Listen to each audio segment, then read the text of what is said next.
Bonjour tout le monde, salam alaikum. Voilà, nous y sommes, nous sommes le 1er août 2022, nous entamons un nouveau mois de cette année difficile, sinistre de l'année 2022, une année très compliquée. Je suis sûr que le deuxième semestre de l'année 2022 va nous réserver beaucoup de surprises. Nous entamons ce mois d'août dans des conditions difficiles, canicule, feux de forêt, crise économique et financière, insécurité, guerre en Ukraine, inflation mondialisée. Les problèmes sont de plus en plus complexes, c'est ce qui nécessite beaucoup de réflexion, un journalisme de qualité et surtout un journalisme d'investigation pour d'abord comprendre les faits, les assimiler, pour permettre aux citoyennes et aux citoyens d'adopter ou de forger une opinion fiable. اليوم راح نحكي لكم يا جماعة على Monsieur Brab. Voilà, Monsieur Brab, rappelez-vous, il a annoncé sa retraite le 30 juin dernier. Monsieur Brab qui dit, voilà, nous en avons parlé de cette retraite, des conditions de son départ, de son retrait de la vie publique, de son échec dans cette nouvelle Algérie, de ses désillusions. On a expliqué qu'à l'époque de Bouteflika, Al-Brab était beaucoup plus riche, beaucoup plus puissant et beaucoup plus influent qu'aujourd'hui. Lui qui pensait que le départ ou le démantèlement du clan présidentiel des Bouteflika va lui permettre de réussir, de gagner davantage d'argent, de renforcer son prestige, ce qui n'est pas le cas parce que juste après le départ de Bouteflika, il a fait pratiquement plus de 6 mois de prison. Ensuite, il a été menacé par d'autres affaires. Ensuite, des intimidations, des pressions qui l'ont conduit directement vers la retraite. Ce qui est étonnant, avec la fermeture du quotidien Liberté le 14 avril 2022, les Brab, en tout cas dans sa lettre d'adieu, a expliqué que la presse algérienne rencontrait des difficultés financières, que le modèle économique ne permettait pas à Liberté de continuer d'exister, etc. Et qu'il y a que ses héritiers donc ont formulé légitimement le vœu de ne plus garder Liberté dans le groupe Civital. من حقهم, ses héritiers sont naturellement ses enfants, منهم عمر, Linda, Salim, Yassine Brab ou Malik.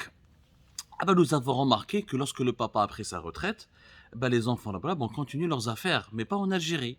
Ce fameux discours, selon les Rabrab, il y a des difficultés financières, il faut se débarrasser de liberté, il faut se concentrer sur l'industrie, il faut revenir au cœur même des activités du groupe, etc. Nous avons découvert au cours de nos investigations que les Rabrab ont ouvert une nouvelle société en France. En avril 2022, Salim et Linda Rabrab ont créé en avril 2022 une nouvelle société en France. Cette société s'appelle Sali, qui a pour objet la négociation de produits alimentaires, le reconditionnement des produits alimentaires, la vente de produits orientaux et extrêmement orientaux pour l'alimentation, ainsi que la vente d'articles de bazar et annexes. C'est du commerce, pas de l'industrie. Aucune industrie. Acheter des produits, reconditionner des produits, vendre des produits alimentaires en France. Vous nous disait qu'il voulait développer que l'industrie et qu'il voulait se développer uniquement en Algérie et qu'il était respectueux de la loi algérienne. Sauf qu'il y a la nouvelle société qui s'appelle Sali, elle est en France et qu'ils sont résidents en Algérie et que la loi algérienne elle interdit aux résidents algériens de détenir des actifs immobiliers ou financiers à l'étranger, sauf autorisation express de la Banque d'Algérie. Sauf que cette autorisation n'est jamais délivrée par la Banque d'Algérie parce que l'Algérie interdit qu'on utilise son argent en Algérie pour le convertir en devises, pour prendre des devises qui sont la propriété de l'État algérien. Je rappelle, parce que le dinar n'est pas une monnaie convertible. Donc pour obtenir les devises en Algérie, ou tu vas vers le marché noir, ou tu demandes à ce que les banques te le vendent, ou te permettent de l'utiliser à travers des lignes de crédit. Mais le dinar, il est subventionné au niveau des banques. Le cours d'échange au niveau du marché réel et parallèle n'a rien à voir avec le cours d'échange, avec le cours du change au niveau des banques algériennes. Donc, comment on fait pour Salim et Linda Labra pour transférer de l'argent? Ils ont mis déjà un capital de 37 000 euros pour créer cette société qui est une société par action simplifiée, une SAS, en France. Le 14 avril 2022, les deux enfants Rabrab ont déposé 18 500 euros en numéraire sur le compte d'un notaire qui se trouve à Aix-en-Provence, en France. Aix-en-Provence, je rappelle, c'est dans la région tout près de Marseille. Alors, Salim et Linda Rabrab, ils sont nés tous les deux à Harrach. Ils ont dit qu'ils ont déclaré sur les documents officiels de la société qu'ils étaient de nationalité française. Je ne savais pas que les enfants n'ont pas la nationalité française. Et beaucoup de trop le patriotisme, où il faut croire à l'Algérie, où il faut investir en Algérie, où il faut fermer liberté, parce que c'est pas notre domaine d'activité, c'est de l'industrie, etc. Oh! Mais elle dit la société en France, la vente des produits alimentaires, des produits orientaux, bazar, les articles de bazar. Les articles de bazar, ça n'a rien à voir avec le groupe Civital. Mais Linesh, bon, ils ont nationalité française, c'est leur droit. Moi, je m'en fous, moi, j'ai aucun complexe là-dessus. Moi, je suis pour la promotion des binationaux, la réhabilitation des binationaux. Moi, vous connaissez mes positions. Avoir une nationalité étrangère ne signifie en aucun cas qu'on est moins qu'Algérien que les autres. Il ne peut en aucun cas nous empêcher de réaliser des missions importantes en Algérie ou même d'occuper des fonctions importantes. Ceci dit, quand on adopte un discours soi-disant patriotique et quand on donne des leçons de patriotisme aux autres, ça serait bien d'être cohérent avec ses propres leçons qu'on donne aux autres. Mais alors, le problème, c'est que M. Salim Al-Brab, il est résident en Algérie. Or, lui, il dit qu'il est résident à Londres, dans les documents qu'il a fournis aux autorités françaises pour créer sa société. Linda Al-Brab, la même chose. Normalement, elle est nationalité française, mais elle réside en Algérie. Et d'ailleurs, ils ne déclarent pas alors que leur résidence est en Algérie. Ils déclarent qu'ils sont résidents à l'étranger, Angleterre ou là en France, ce qui n'est pas le cas, parce qu'ils travaillent en Algérie. Civital gagne de l'argent en Algérie, essentiellement en Algérie. Et elle paye ses employés essentiellement en Algérie. Et les Arabes se sont enrichis essentiellement en Algérie. Je rappelle qu'on a fait Algérie, parce que nous avons tenté de joindre M. Salim Al-Brab et Linda Al-Brab pour leur poser la même question. Comment vous allez payer vos impôts? D'où est-ce que vous avez ramené cet argent? Est-ce que vous avez demandé les autorisations des autorités algériennes pour créer cette nouvelle société? Et est-ce que vous résidez en Angleterre, en France ou là en Algérie? Et est-ce que vous, en Algérie, vous déclarez tous les revenus que vous gagnez? Et qu'est-ce que vous déclarez comme revenus en Angleterre ou là en France? Vous êtes milliardaire en Algérie, mais vous avez des nationalités étrangères, mais vous avez des résidences fiscales à l'étranger. Donc, qu'est-ce que vous payez à l'étranger? Qu'est-ce que vous payez en Algérie? Et comment vous payez en Algérie ou là à l'étranger?